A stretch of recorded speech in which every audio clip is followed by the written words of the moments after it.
Ron Klain, the former chief of staff, used to say to me, "You have the hardest job in this building, the hardest job." He's like, "Don't ever forget that," and we know that, which I always appreciated that he would say that to me. And in many ways, I have the weight of the world when I go to the podium, because you have to try to get everything right? Whether it's domestic policy, whether it's foreign policy, you guys are keeping us in check, as we should be, and that's what's so important of that back and forth that you see in the briefing room. But it is a hard job. It is not for everyone.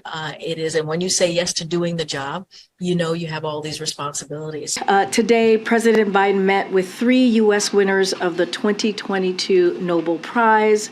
Dr. Caroline Bertozzi, who won the Nobel Prize in Chemistry, Dr. John Clauser, who won the Nobel Prize in Physics, and Dr. Douglas Diamond, who won the Nobel Prize in Economic Sciences. The president meets with U.S. winners of the Nobel Prize. Our work is a reminder of why President often says that America can be defined by one word, and you all know that word that he uses is possibilities.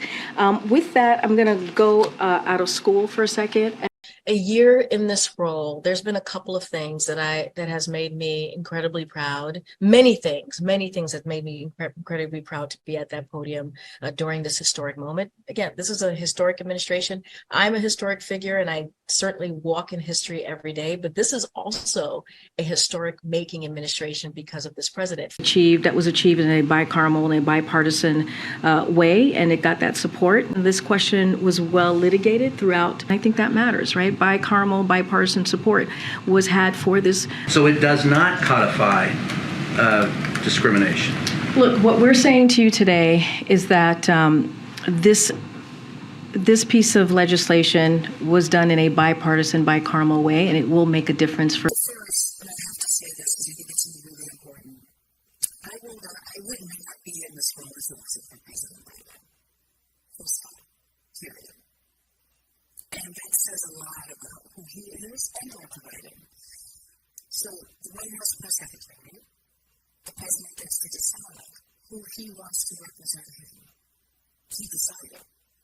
Nearly 70 years since the Korean armistice, the visit will underscore the strength of the U.S.-ROK alliance. And you think about the Infrastructure Reduction Act. That's going to create jobs, bring manufacturing back. The United States welcomes this important report, which describes authoritatively the abhorrent.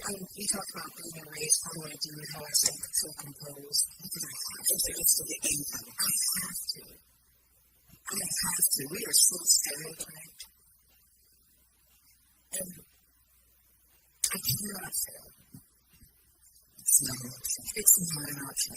And he announced that the administration intends to repurchase oil for the SPR when prices are around $70 per gallon. This would be the Inflation Reduction Act would be beneficial to that extra $300 billion in deficit. That is really important, as we have right now $1.7 billion in deficit deduction under this administration. It would help.